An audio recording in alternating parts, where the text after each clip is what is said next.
So this is my 1991 Toyota MR2 G Limited import.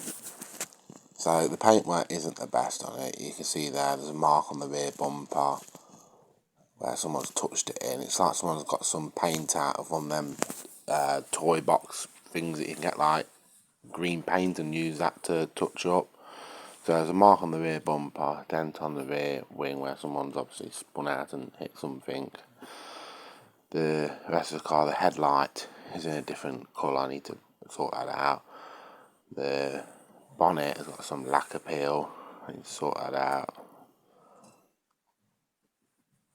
But you got to bear in mind the car's 32 years old. It's original paint, so at some point I would like to sort the paintwork out. But for now, I'm just enjoying it. So I'm just showing you around the car now. I'm going to go into it later in the video, what I want to do to the car and so on.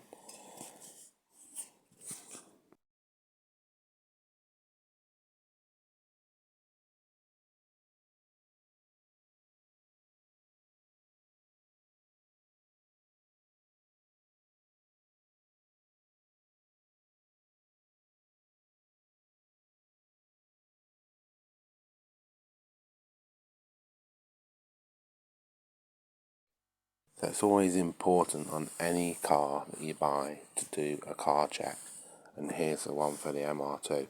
So as you can see, there is some warnings. It's not been written off, it's not been stolen. It has got an issue for being imported. Obviously it's an import, and there's also a mileage issue, which I'll go into that in a minute. There's obviously no finance on it, which for the age of the car, you wouldn't expect it really. Here's the details about the car. It's had 9 keepers, including myself.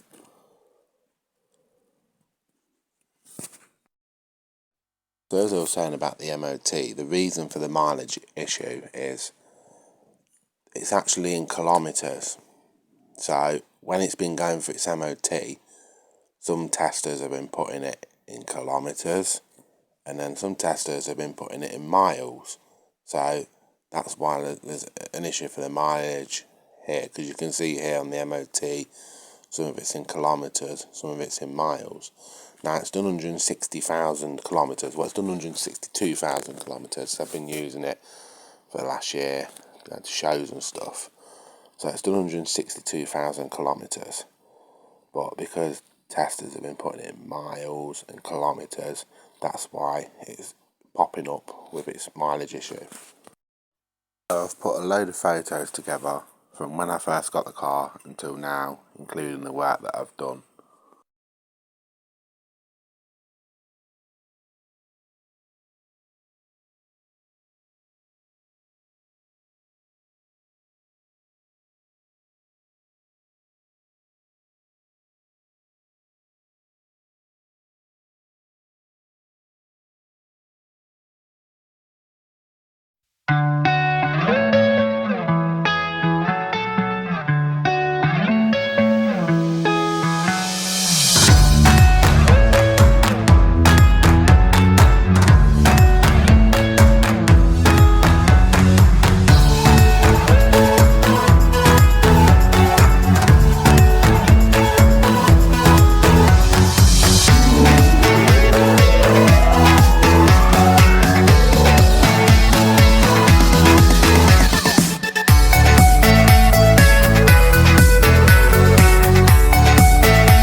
Yeah, since I've had the car, I've basically put the car back together, put the front fog lights in, put the indicators in at the front, sorted some of the wiring out, the back of the car, put the rear fog light on, sorted the wiring out, put the exhaust on, fitted a set of number plates.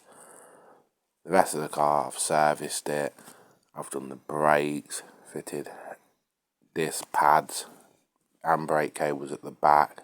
I think upgraded the rear calipers as well. I've put front suspension top mounts on it, front track rod ends. The wheels it came with when I first got it, I've changed them for a different style. I like the set that's on it, I got them at a good price, and so I put new tyres on them. The welding on the car, I got my dad to do because he started out in the trade in the 80s, I think it was, and he knows welding, so I wanted it doing properly. So what we've got planned for the rest of the car is, obviously one day I'd like to do the paintwork, but as you can see here, it's stored in the carport, and walking down the side of it, there's no point at the moment. The engine, I need to change the sump gasket. I did do it a while ago, but it wasn't a very good quality part, so I need to change that. The engine itself wants a timing belt doing. It wants a clutch. I'd like to sort the interior out, change it for a leather interior. And yeah, there'll be much more stuff. I'd also like to lower the car as well to make it sit nicer. I don't know if I'm going to put lowering springs or coilovers or what on it yet. I've not decided. So yeah, there's lots more content on this car to come. The next video will be doing the sump gasket and sorting the blowout and the exhaust, and getting it checked for its next MOT.